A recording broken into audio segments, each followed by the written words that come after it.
All right. So I think at this point, Ferrari needs to focus less on fighting with Red Bull and maybe a little bit more not fighting themselves, but we'll see. Yeah, I think you should send them a strongly worded, handwritten letter. Fine.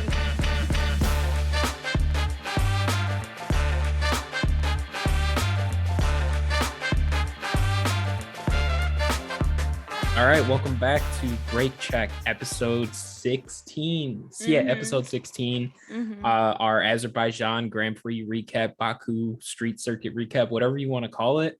Megan is back from the dead, double fisting liquids right now. Got some iced coffee and iced water. Oh She's man. fighting for her life. Megan, how was your weekend? It was so good. I had a wedding this weekend, as we talked about in the last podcast. Mhm. Also, quick shout out to them, Alex and Marissa. They do listen to the show. Oh, So nice. yeah, big fans. Yeah. So yeah, I wanted to give them a shout out. Congrats to them. I was so happy. I think I teared up twice. But it's weddings. Why wouldn't I? So, but it was a lot of fun. I think I'm running on 8 hours of sleep from the entire weekend. So maybe 4 and 4. Yeah, I think it was. So Yeah, feeling it. and for those who don't know Megan personally, she is possibly the least bit of night owl that I have ever met.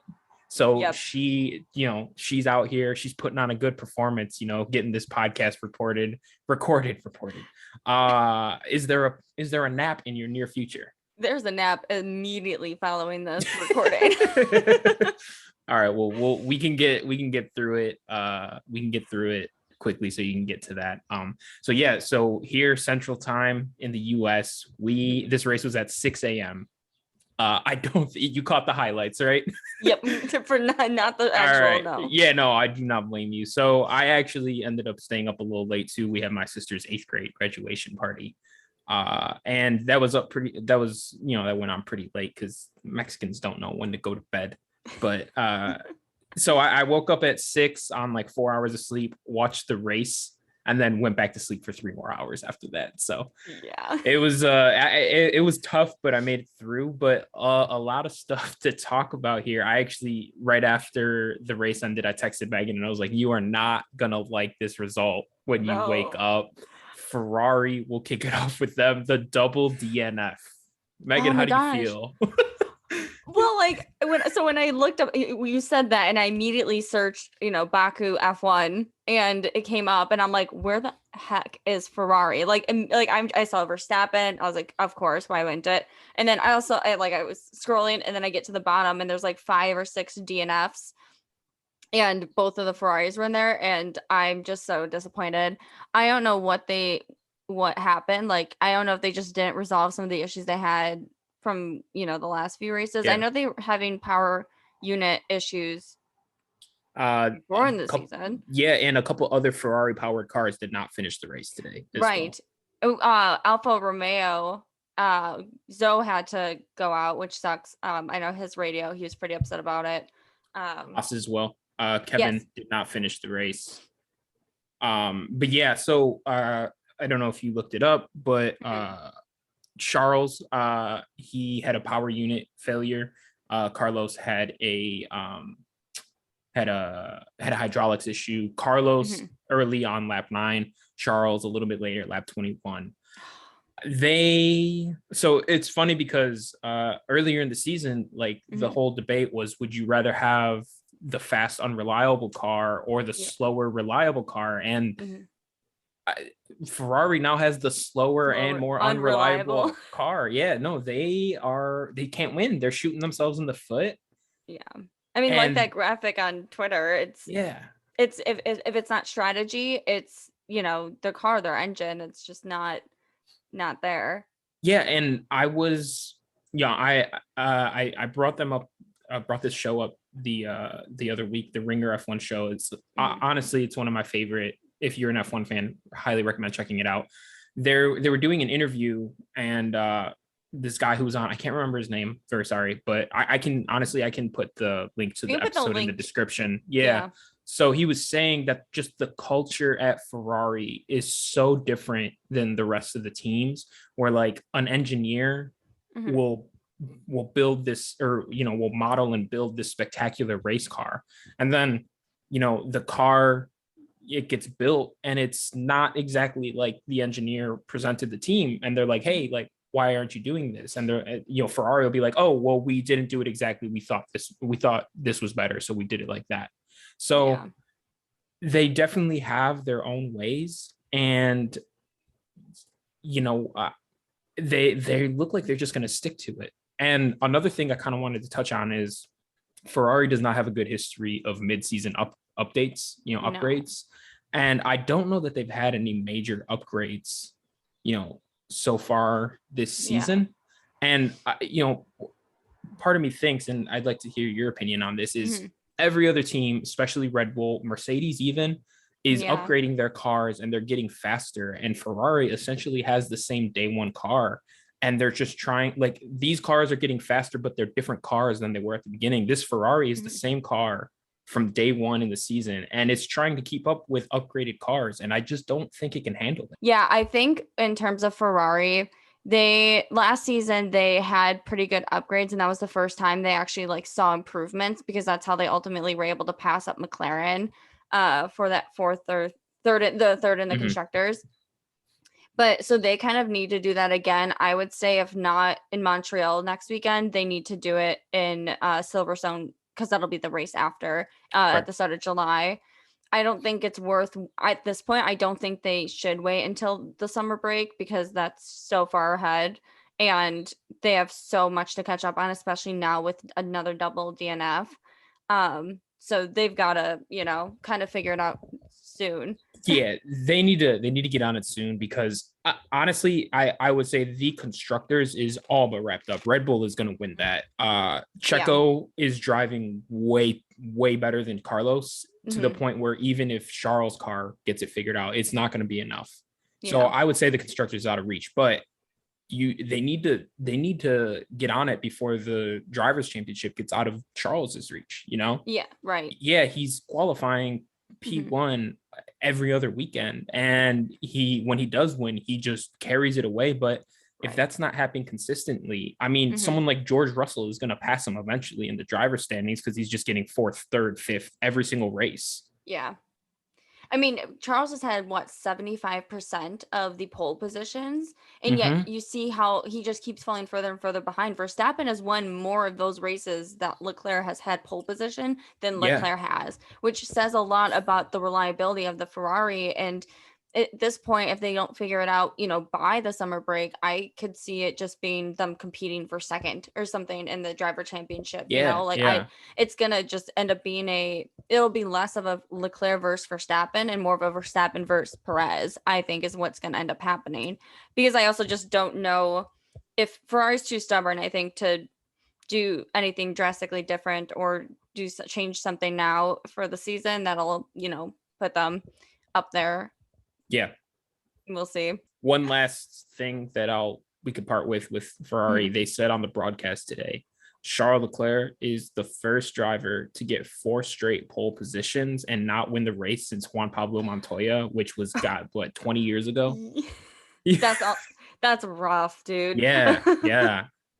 And I mean, Juan Pablo Montoya, obviously a great driver, and Charles still at the beginning of his career, but that is not a great statistic. And I think has just really summed up, Ferrari's season. They built a great car. They have a great driver lineup, but they seem to have just forgotten that on Sunday there's other cars on the track, and they got to figure it out soon.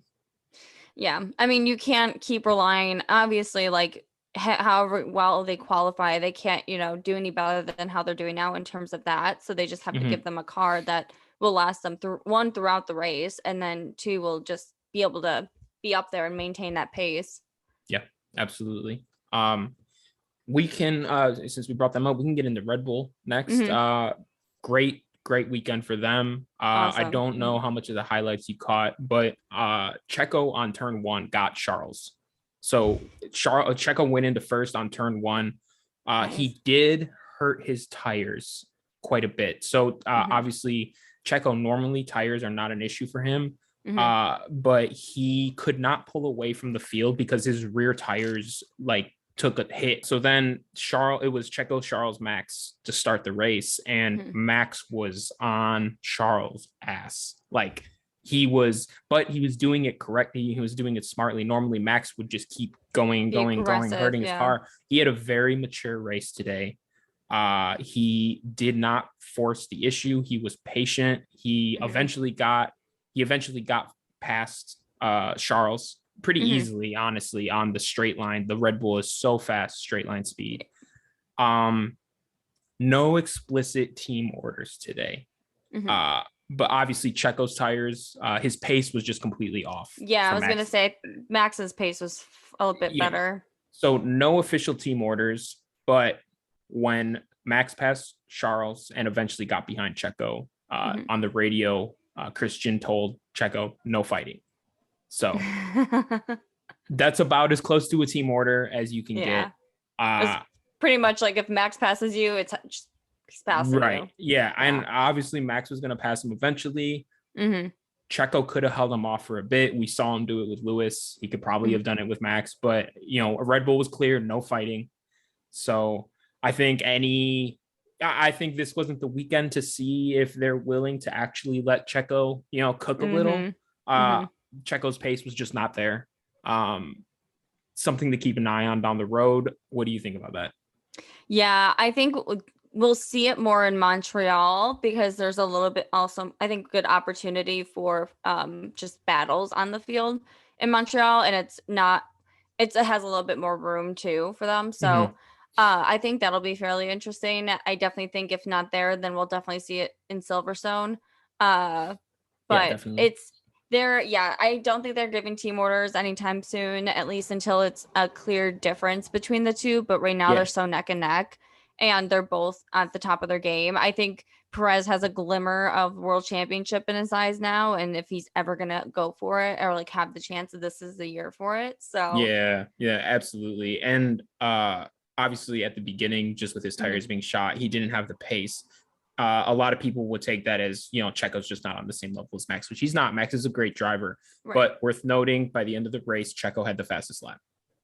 So Did he? Okay, I didn't see yes. who had fastest. Interesting. Yeah. Checo got fastest lap at the end once he was Like a on his little. fresh tires. Yeah, it just like he was like 20. I think he was at the end of the race. He was like 18 seconds behind Max, but Mhm. when he got towards the end when he got on his new tires, he Yeah. he let down a time. So definitely worth this driver championship is going to turn into Max versus Checo. I I think think so. so. I It's think gonna be another Hamilton versus Rosberg situation. yeah, absolutely.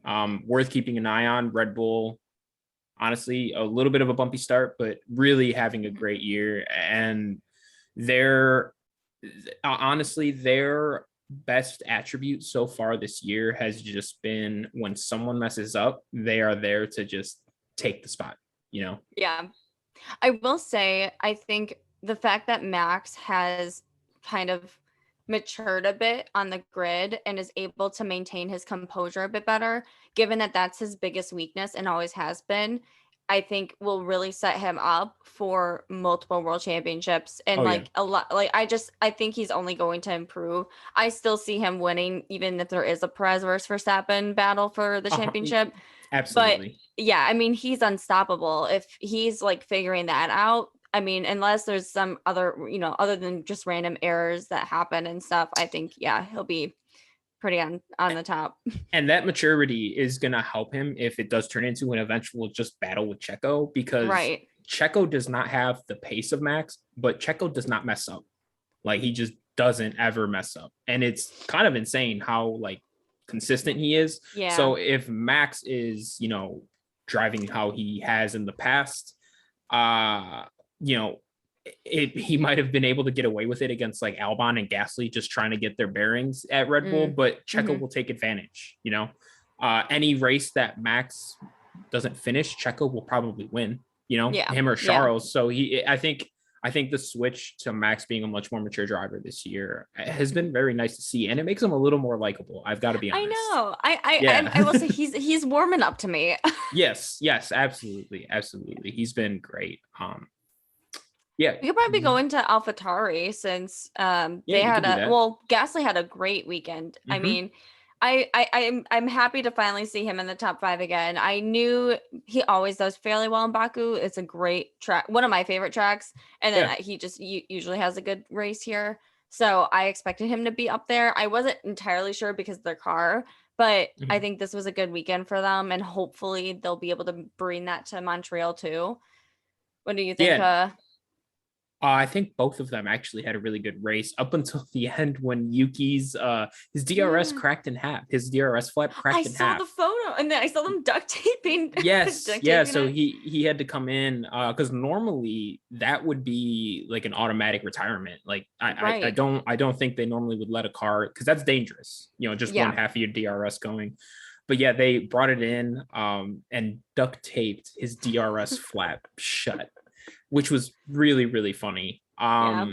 But yeah, really good bounce back week Mhm. for AlphaTauri. And honestly, this is where I expect them to be kind of week to week.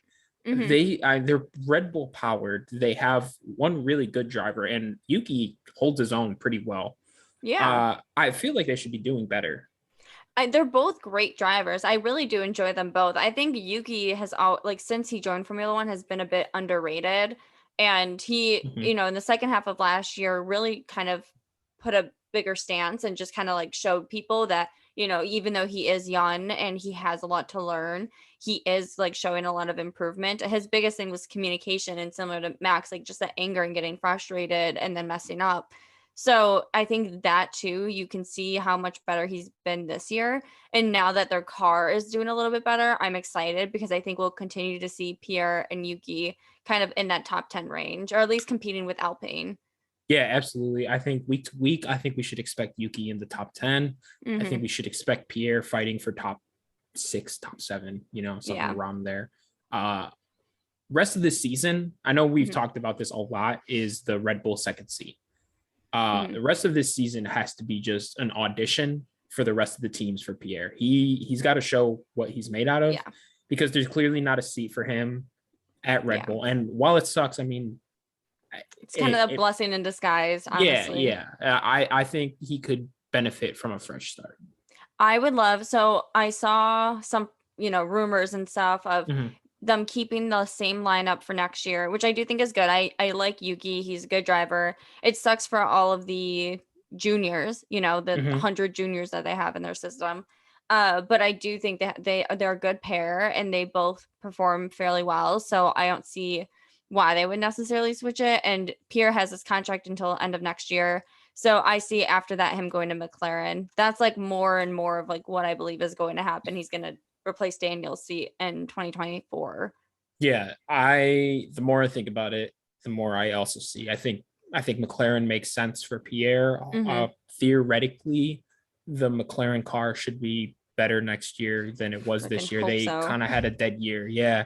Hmm. So by the time he gets there 2024, you want to be on he should be competing up there. McLaren should be competing up there as a car. Um yeah, very promising weekend from Pierre. Hmm. He's both of one of our favorite drivers, I think. Yeah. So, Yeah. and then we'll actually talk more about both of these guys. I think AlphaTauri is going to be our So next get to know episode. yeah. But yeah, good weekend for them. Hmm. Since we talked about them, let's talk about McLaren. There's actually a lot to talk about today. Yeah. I know I was filling you in a little bit. So early on in the race, there was a stack of three cars, and it was Lando, Daniel, and Pierre, and the three were Okay. pretty tight. Uh, Pierre was a little bit further back, and Daniel was running. He had a faster pace than Lando, Hmm. and they played the radio, and he was like, "Hey, like, we need to like Lando needs to pick it up, or I need to go past." So what happened was originally in that train of three cars at the front was Alonso. Alonso was kind of holding them up. And Notoriously. yeah, so eventually Alonso pitted. So it just became the three and he fell back a Hmm. little. So what they told Daniel was, "Hey, we are going to keep you behind Lando to shield against Alonso's pit for when he comes back out." Hmm. Because they didn't want Alonso to get back on Lando right away. And Daniel was like, well, if I, if you keep me behind Lando for long enough, Pierre's gonna catch me. And they were like, okay, yeah, understood, Daniel, whatever, blah, blah, blah, blah. Eventually, Lando, they don't let Daniel pass, even though he's running faster. Lando pits. Yeah. So they employed this team strategy they wanted. And Pierre just he just caused Daniel a problem and immediately got past. So it was tough because, for the first time, this guy's running faster than the other driver. Right. There's no one in front of Lando. Mm-hmm. So just let him pass. And honestly, I know that they were trying to cover the move of Alonso coming back out, but I mean, Pierre would have been right there. He could have used that to cover it.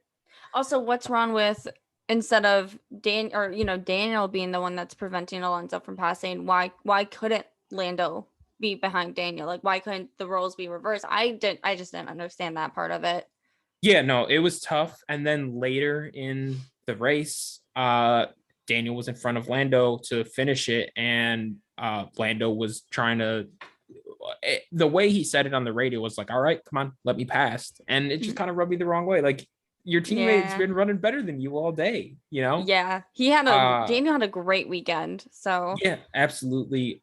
I hope this could be like just a little push to get some momentum going for him going into the next couple races before the break.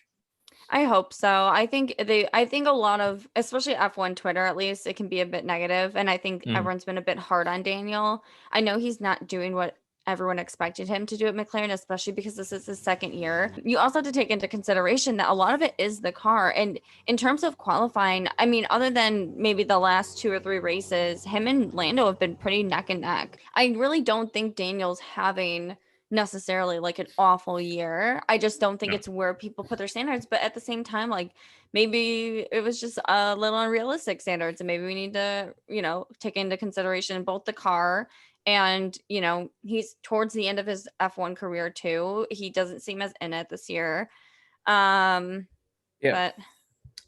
and something I wanted to bring up too is, like, there's obviously a human aspect to this. We don't know what's going on behind the scenes. Yeah. For all we know, Daniel could be going through something internally that we just don't know about. And that's obviously going to reflect on the track. He is not as bad as his results have been showing. And it's actually been kind of nice that Andreas, the team principal, has had his back all season, really. Yeah. It's tough for every weekend to be like, oh, Daniel caught some bad luck. Oh, the car this, oh, the car that. Because it's really only been happening to him. But it has a little bit really been that. Like, it hasn't really been like driver error too much of the time. No, it's not like Mick, where Mick is crashing, 2 of the, 7 or 8 races that there've been, or I don't know how many races there have been anymore, but, I don't know. Like, he hasn't had a ton of, in the one crash that he did have was a car issue. It wasn't even him.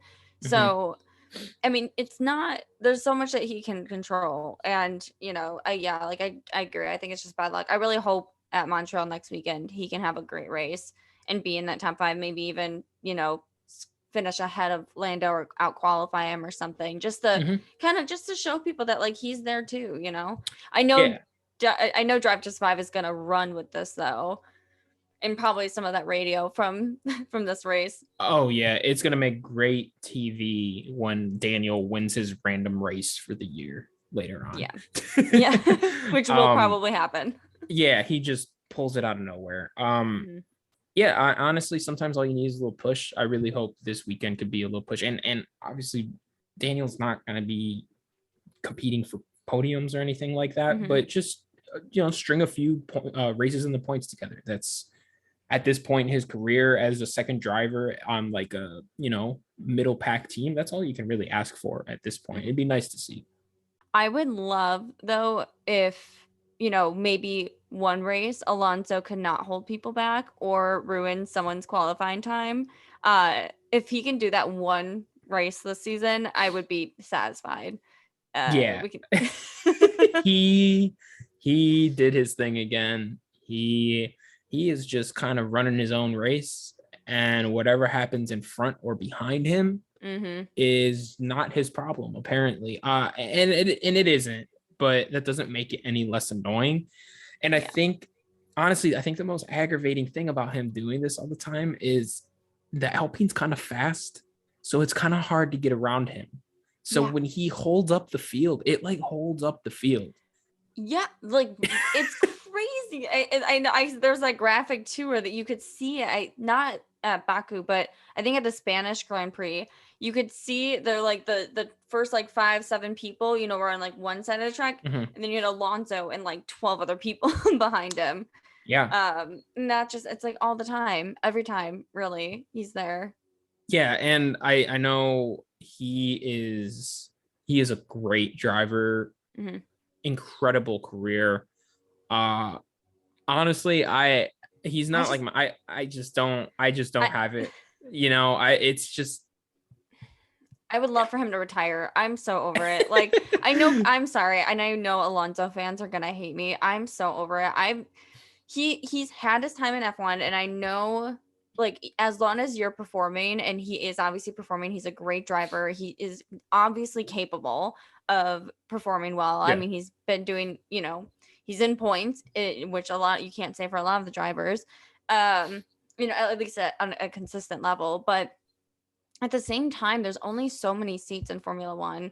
And it's frustrating knowing that there are so many great young drivers that deserve a seat and are qualified and should have the opportunity to.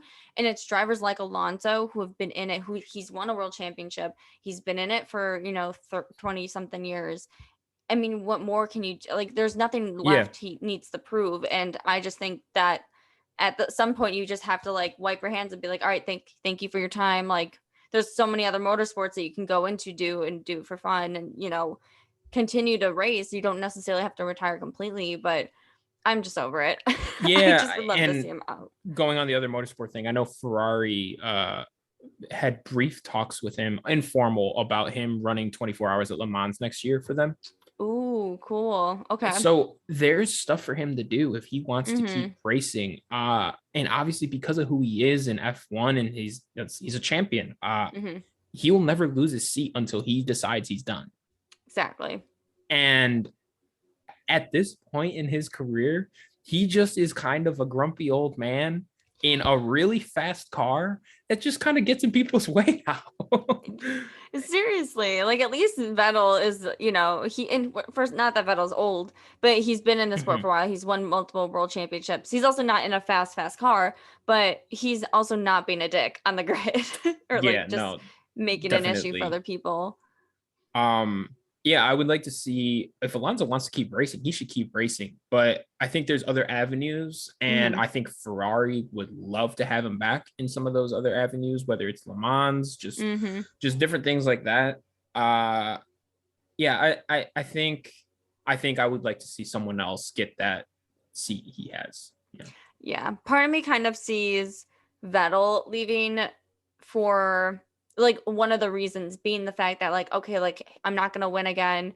I'm not as in as I used to. I've already, done my career in Formula One. Like, I have nothing left to prove, and why not give it to someone else? And I think that's I could see Vettel leaving after the season, and for multiple reasons. And I think that could definitely be one of them. I just wish Alonso would be doing the same, but yeah, honestly, and that Alpine is on the up and up.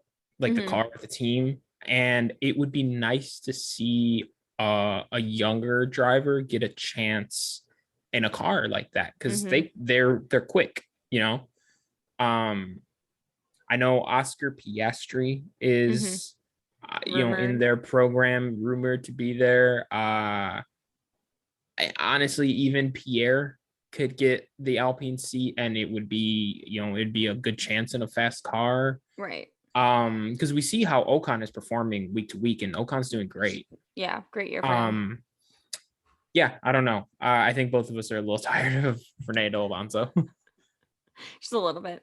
Yeah. So I think the last, major player to talk about this weekend was Mercedes. Really good. I mean, all in all, good weekend for them. Took advantage of the Ferrari retirements, finished 3-4. George, another podium, Mr. Consistency. continues to have a great season.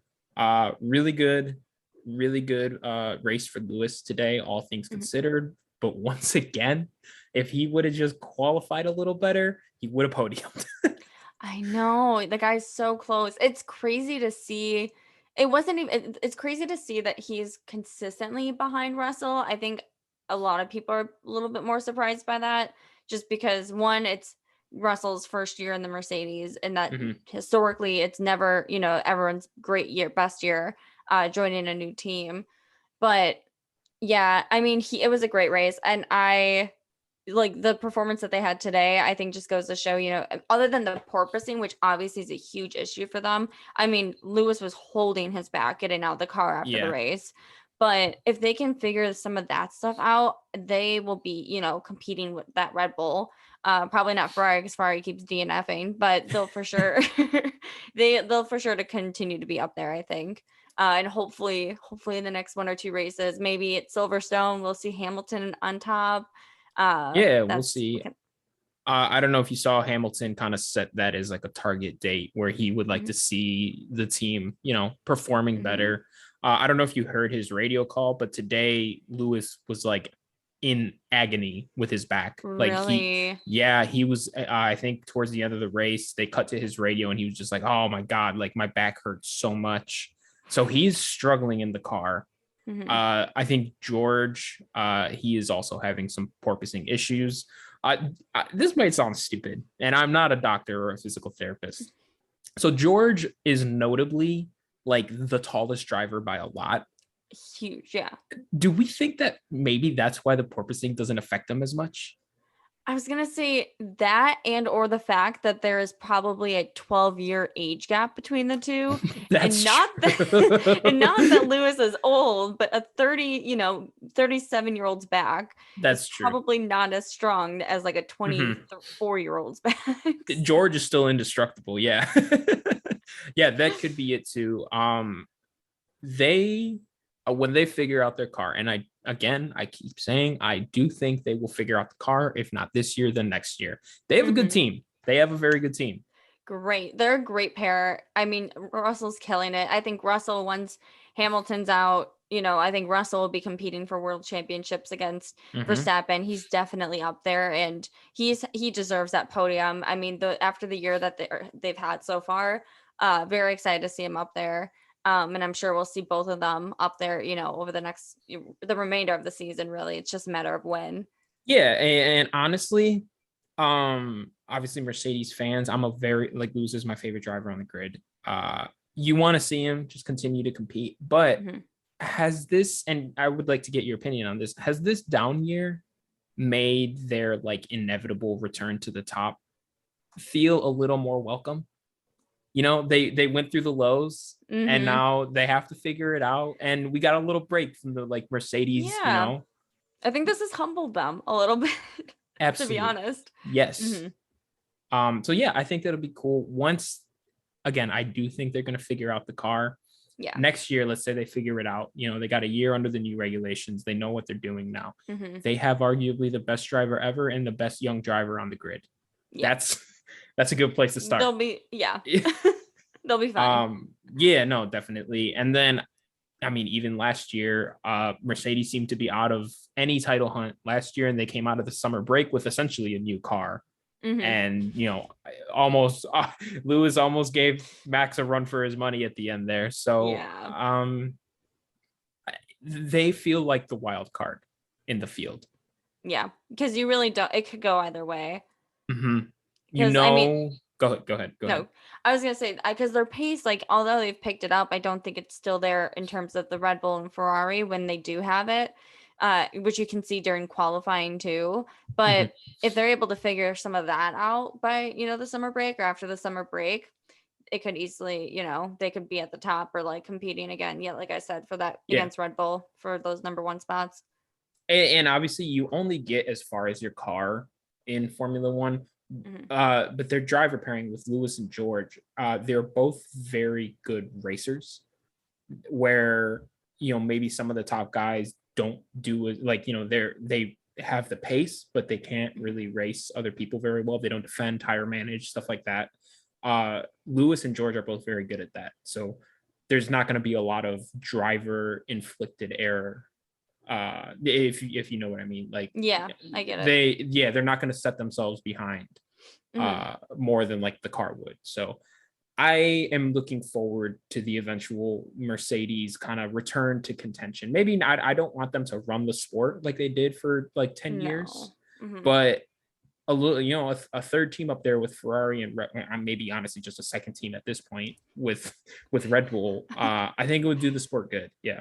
Yeah, and that's ultimately what they wanted with all the changes is what they were hoping for, to see Mhm. more competition and not just see one team with the most money, running the field, because that's not what the sport's about. I mean, yeah, there's a lot of money involved, and that is part of it, but it's not why people love Formula One or watch Formula One. So it's great to see this year, and I think it'll be even more drastic next year, when the cap goes a little bit smaller too, to see, it being anyone's game and it not being, an obvious prediction, and everyone can have their own opinions and thoughts and theories, and it could be any of them, and have a great conversation on it, and not just be like, yeah, so it's going to be a Lewis and Russell, 1, 2 next weekend. What about 3 and 4? Like Right. now it Yeah. really could be anyone. So Yeah. I love that. The closer the cars are to each other in ability and pace and performance, the more about the drivers it becomes. And I really think Hmm. that's what F1 is about. I agree. It's exciting. I cannot wait to see, the remainder of the season. Also, it's gonna be super embarrassing when we go through our predictions, because I already know some of them are way off. But I think we had Daniel kind of high, I had both of Daniel, us. yeah, and I also had Alonso at like 17 or something. So that shows my opinion on him a little bit, Yeah, but no, it's that's tough. fine. You know what? It would be funny maybe after is Silverstone the last race before the summer break. No, I think there's one more, Okay. 1 or 2 more. Maybe our recap of the last race before the summer break. Let's do like a little mid-season check-in on our Yeah, ranking. that's a good idea. See how far off we're gonna be. But Yeah. yeah, I think that covers most of the heavy hitters today. We can go through some of the rest of the teams. Didn't have a ton going on today. Start with Alfa Romeo. Hmm. Tough qualifying for Bottas, kind of took him out of the race. Yeah. He Uh, almost was out of what, was it Q3? Yeah, he was almost out of he Q3, which was he crazy. yeah, he got 15th. So at the very last seconds, got into Q2. Hmm. Finished 11th, almost got into the points at the end there. Hmm. Joe was running really, really well, but then he had to retire early. I do not remember exactly why. I think I don't they were seeing something on the charts or whatever that Okay. they didn't like, but they didn't say what it was. They just said that they weren't liking what they were seeing. I'm sure something was gonna go out, or just like wasn't gonna, like, was being finicky. Hmm. But he had a great qualifying, Yeah. and I love to see him up there. It is kind of embarrassing when you also have Mick in the field. Yeah. Uh but we'll get there. But no, Zoe's having a great year. I hope he stays at Alfa Romeo for next year too. I don't think, yes, he's a paid driver, but he has not shown that, if that makes sense. Because you 100%. look at Lance and you look at Latifi, and they're crashing into things. They're usually in the bottom 15 Hmm. or 20, like 15 to 20. Yeah. Um, and you just don't get that from Zoe at all. Like, he doesn't come off as this pompous guy either. He comes off, just very cool, calm, collected, kind of chill guy. Yeah, And absolutely. yeah, I don't know. I really enjoy him. I was not sure what to expect, because his F2, and we'll talk about when we talk about Alfa Romeo, but Hmm. he did fairly well in F2. But he was in it for a little bit too, I think, and it was just not as consistent Yeah. as you would expect for someone that was going into Formula One. So I was kind of surprised. I wasn't really sure what to expect, but I think he's doing great for his rookie year. Yeah, no, I've been very pleasantly surprised with him. Joe, 100% money or not, should be in F1. I think he's Hmm. one of the best 20 best drivers in the world.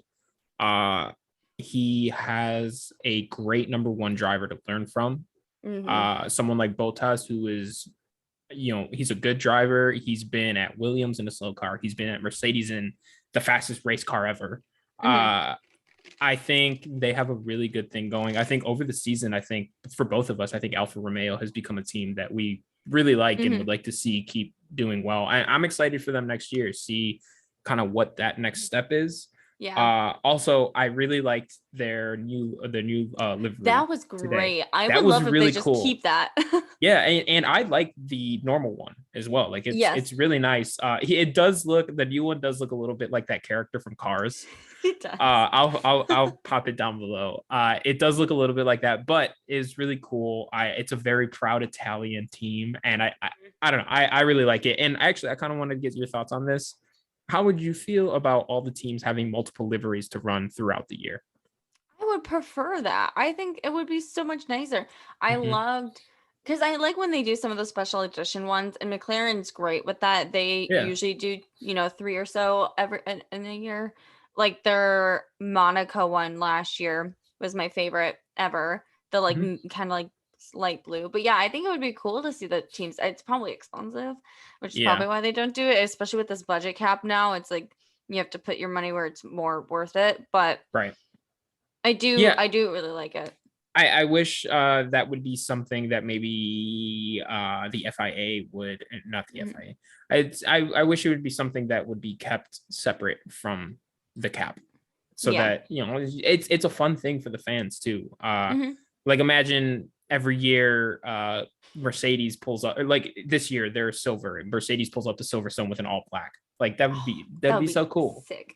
you Would know? love that. Yeah. uh Red Bull could have both a blue, red, and yellow car with same Mhm. design but just different color schemes, mix it up throughout the year because their car looks, I love their car, but Yeah. it just looks the same every single All the week. time. Same with Yeah, Ferrari. 100%. A Ferrari could have a black car, Ferrari Black could car. have That would be they could have a great. white car, they could have a green car. Mhm. I think there's a lot of options that would kind of make things a little more exciting. And honestly, I think it's something I could see happening as the sport. I know Europeans love saying this, as the sport gets Americanized. Yeah. I think I could see something like this happening because American sports teams have like 5 uniforms to pick Mhm. from each. So, really like what's going on at Alfa Romeo, even though it wasn't that great of a weekend. Um, Yeah. we can talk about Haas real quick. Uh, It was do rough you? for Magnussen, Yeah, yeah. power unit had to retire. That Ferrari engine's just not doing the best. And I feel No, bad because he's another driver where it's like he would be up there if he had the car reliable enough to be there. But how would we feel about Kevin at Alpine? I would love to see that. I don't think I it'll happen, but I would Me love neither. to see that. I would love to see that too. I I want him in actually a fast car. I felt really bad. So in my notes for Haas right here, I'm looking at them. I Mm. typed I typed Kevin worked it. I'm not I actually have no notes about Mick. Don't worry, don't Oh, good. I me. was like, oh no. No, so I typed out Kevin worked his way up well up through the field. I looked up and his car sputtered out as I typed that. And then right below that, I typed, as I typed this, he retired. I felt so bad. Oh no. Yeah, Um, because he's really good at yeah. overtaking and fighting in the field. He's not afraid to Mhm. push. And it just sucks that the car couldn't get him there today because I think he would have been, good in points. Um, could have maybe So at go yeah, on. yeah. So we have to talk about it. No, we don't have to talk about I think Mick just doesn't have it. it. He finished ahead of Latifi at the end of the race, and that's something.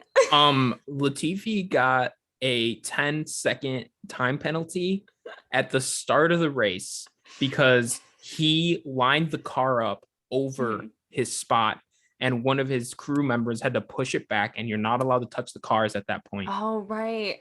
And then he got 45 seconds behind Mick in last place. And then he got a 5-second penalty at the end of the race for ignoring blue flags and not letting cars past him. He has crashed a ton, but this Yeah. might be the worst race that Latifi's ever finished. Honestly, I would have just DNF'd at that point. It would have been less embarrassing. I Just don't finish it. I don't think they will. it's gotten to the point and don't worry, we're going to come back to Mick. No. It's gotten to the point with Latifi that I think Williams should replace him at the break.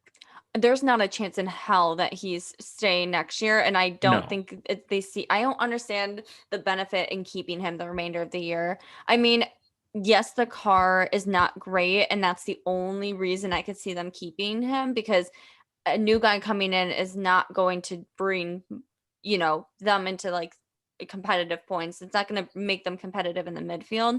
So I could see them keeping him on for that reason.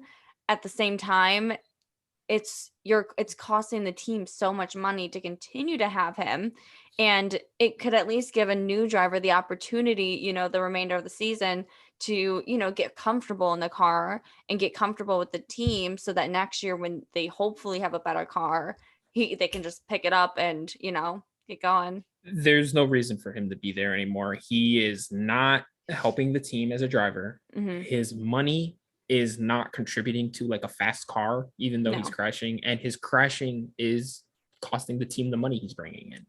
Right. I think his time in F1 is up.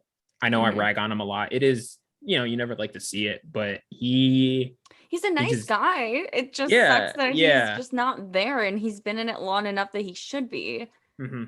Yeah, he just doesn't have it. Another tough weekend for Alex too. I think the Williams car is just so behind the field that whenever Alex does sneak into the points, he's doing it despite the car, Yeah. Yeah. Go ahead. No, I mean, that's pretty much it. It's just I would love to see Albon, competing with AlphaTauri, and I wish we could see more of that, because I think that would be a really good battle. But I just don't think it's going to happen this year unless they bring crazy upgrades after the break. But yeah, real quick before we move on, we can touch on Mick. I know we didn't really talk about it. I honestly, as a fan of his, I want to know what you think. Okay, I will say, his qualifying could have been better had it not been for Alonso holding, like, just stopping, just deciding he didn't want to race any, compete, like, whatever. I think him and Hamilton at, I think, different times just like decided to stop competing for like the fastest whatever. They like backed out, but by doing that and like braking, they held up so many people and ruined so many people's qualifying time. Hamilton, I don't think messed up more than like one or two people, but Alonso screwed over at least four of the guys, which was frustrating to see. And I know I know there's a clip of Albon's radio, and Albon was getting angry, and he was visibly like verbally upset. And you could hear him like, they need to investigate this, like something needs to happen, this is ridiculous. He did that on purpose, and which would not surprise me at all. So I will say I do think that had some of an impact, and I don't understand why teams wait so long to try and set their fastest lap. Like, get a good one in right away, and then if you need to, do it again. Just, but 100%. At the same time, Mick is not as aggressive of a driver, and I don't think he's aggressive enough. And I think that's where his flaw is that he can be competitive and he can have the pace. It's just he's not aggressive enough. And I think a lot of people expected him to have that because his dad was so aggressive.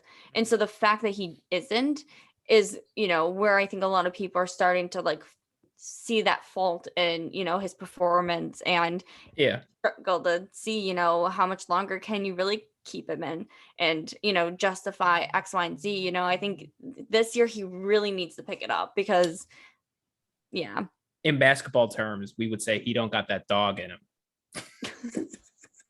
And sure. I think this is a good example.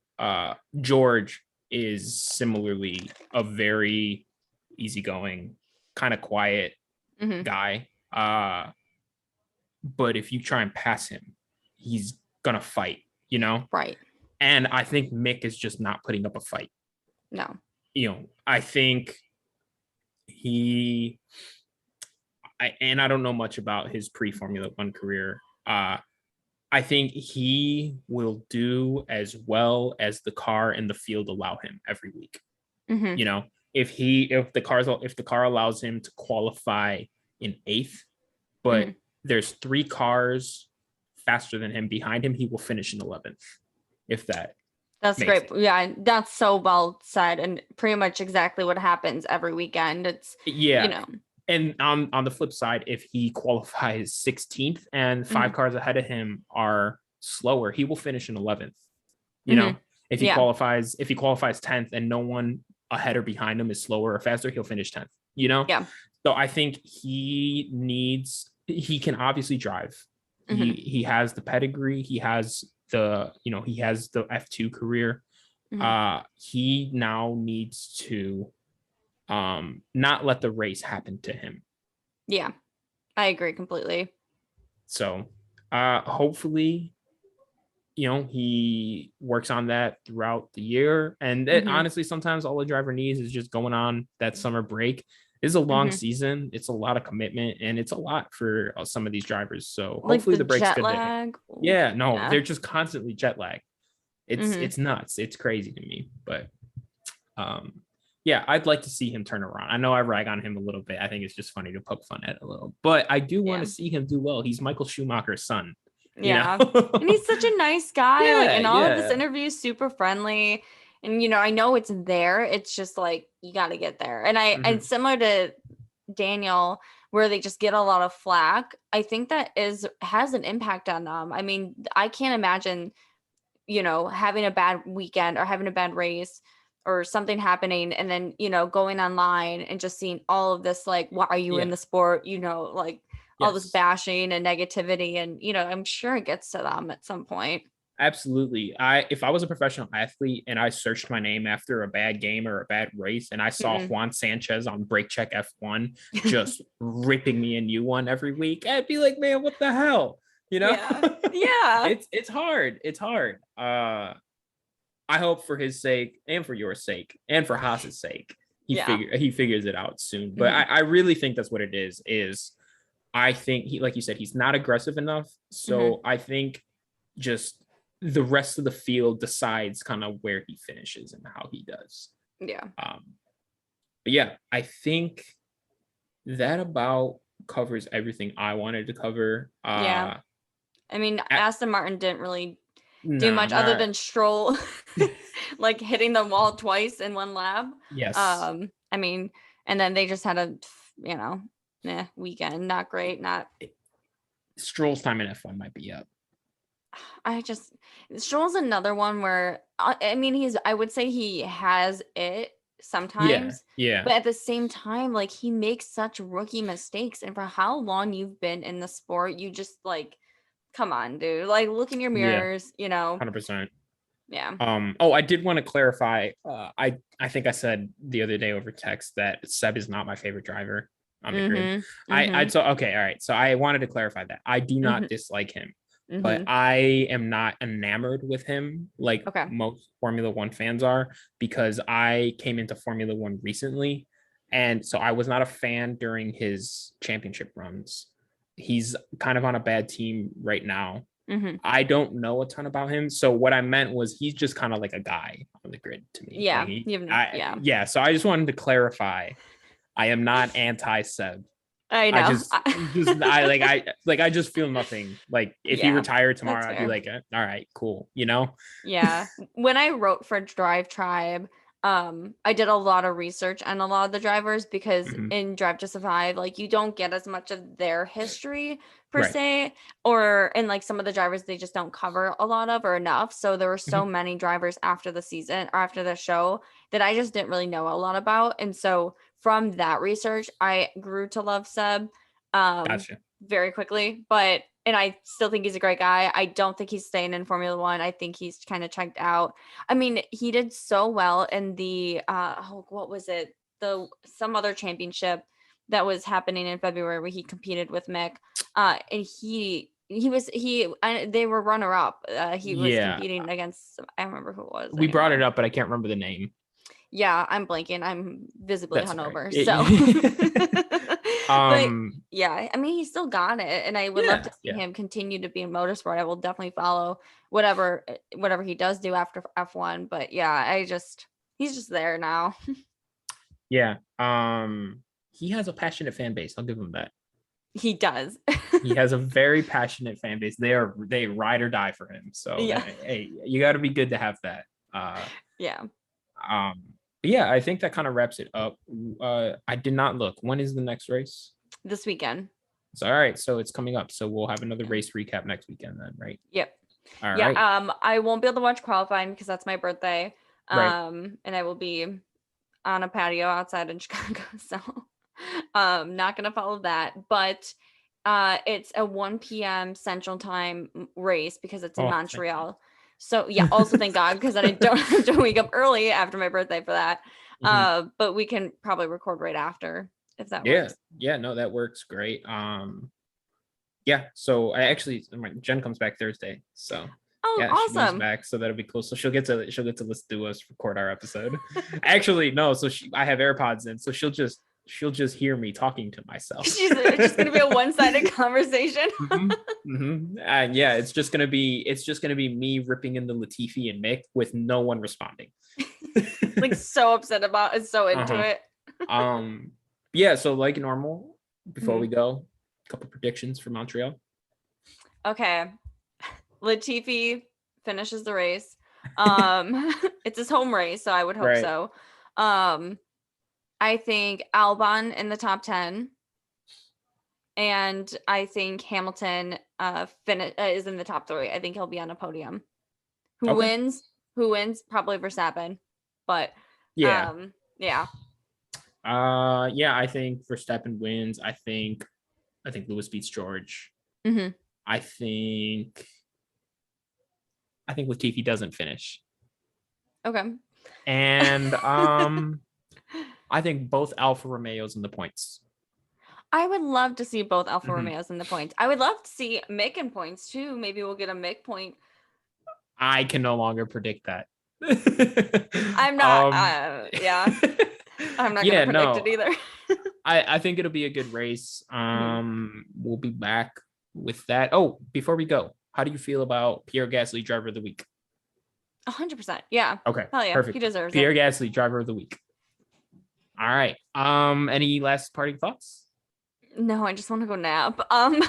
You go nap. Yeah, I'm gonna go get the tires on my car changed.